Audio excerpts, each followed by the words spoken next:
Okay. Hello, everyone. We'd like to welcome you to the 6th session of our interview series on the edited volume, International Studies in the Philippines, Mapping New Frontiers in Theory and Practice, published by Routledge.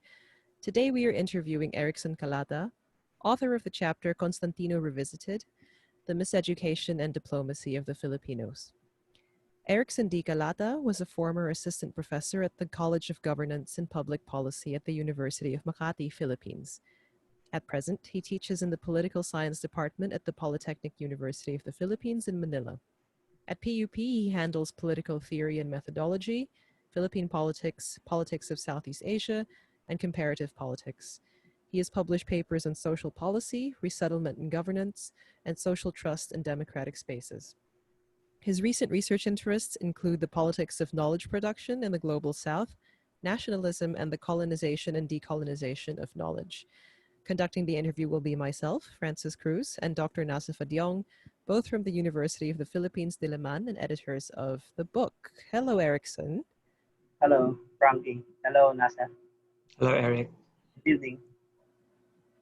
To start off the interview, maybe you can talk a bit about factors, events, and experiences that have influenced and shaped your thinking about the world.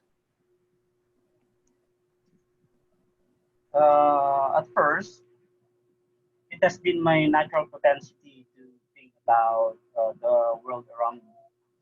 I wanted to ask everything and anything that puzzled me. As a child, history has been my first love among the social sciences disciplines. When I was in high school, history has sparked my curiosity, and so I began reading about Philippine history and Asian civilizations. I read almost every history book I encountered then and begin to compare the details and conflicting narratives within them. But more than just knowing what had happened in the past, I want to philosophize and contribute to the generation of knowledge. So I took up philosophy in college as part of my deeper understanding of the world. However, my personal quest for knowledge has directed me to a more complex and practical involvement for social transformation. I became a human rights activist, and my involvement in the defense for human rights led me to study and learn new concepts such as nationalism, colonialism, world capital system, US imperialism, and the like. And currently, I'm teaching political science at the Polytechnic University of the Philippines as an assistant professor. And my research interest revolves around nationalism, colonialism, indigenous knowledge production of the international. Okay, perhaps maybe with some of these influences in mind, how would you say that they contributed in the writing and the conception of your chapter? And you could also perhaps explain to us what the thesis of your chapter is and its main arguments. As someone who has been passionate about social transformation, Renato Constantino's writing and nationalism has interested me a lot.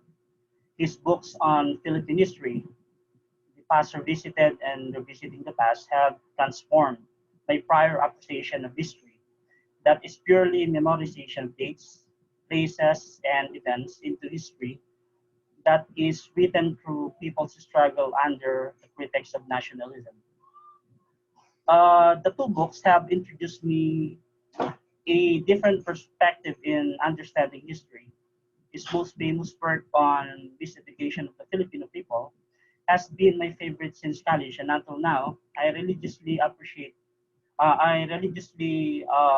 integrate his writing on miseducation so that my students would better appreciate our discussions on Spanish colonialism and American colonialism and imperialism, and how these eras of subjugation have led to the subjugation of the minds of the Filipino people.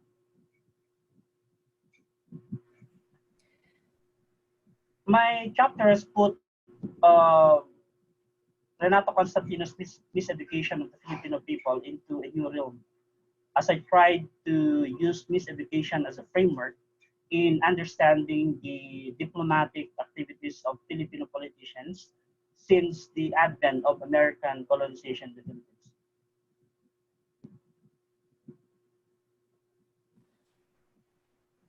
Okay, that's it. Okay, all right. How do you think that the arguments and the theses in your chapter will contribute to general knowledge of international studies in the Philippines? My chapter tried to advance Constantino's miseducation of the Filipino people into the field of IR and international studies. I conceptualized miseducated diplomacy on the basis of miseducation of the Filipino people. According to Constantino, the Americans came to the Philippines not just to teach us on how to read and write, but miseducated us by imbuing colonial mentality. Further, through the American instituted and directed education, um, the colonizers distorted our history, prevented the spark of nationalism and cry for independence, erased our indigenous knowledge and cultures, and assimilated to us their way of life. My arguments in conceptualizing miseducated diplomacy are first, when the Americans miseducated us under the pretext of colonial mentality and benevolent assimilation, they also taught us how to do diplomacy based on their advantage.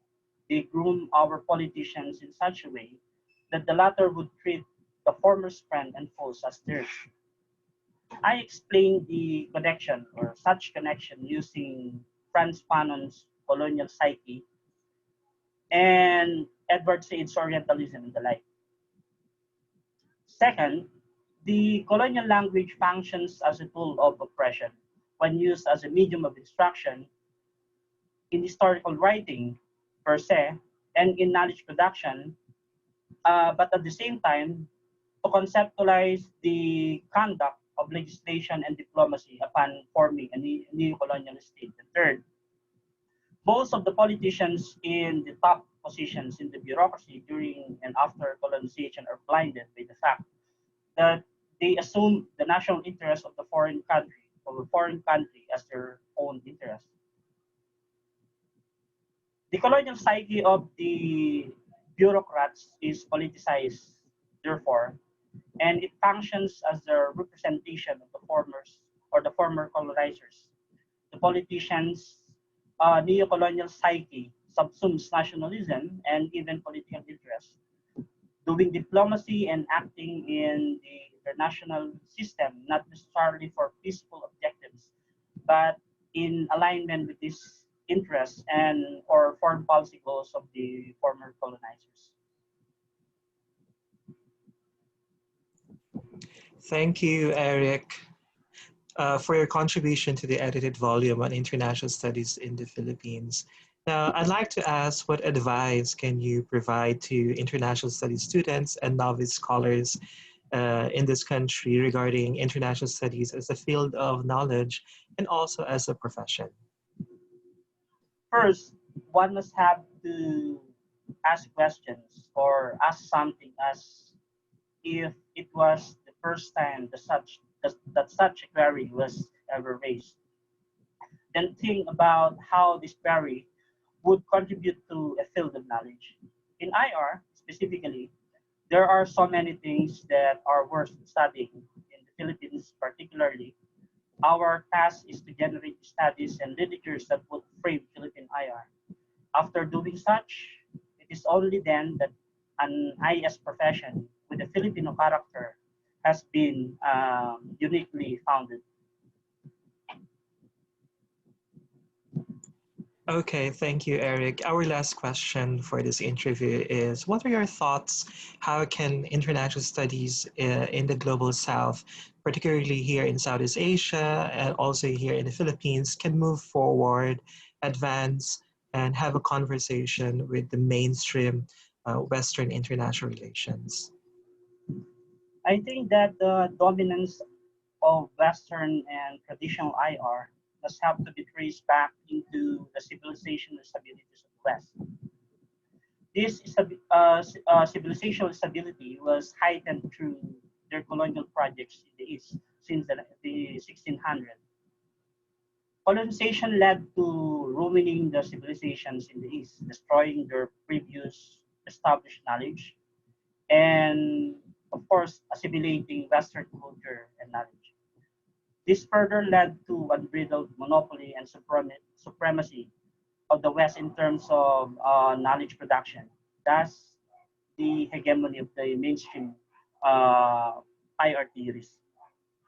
With the relative advancement of civilizational orders because of the advent of technology and research, we can why can global IS scholars think?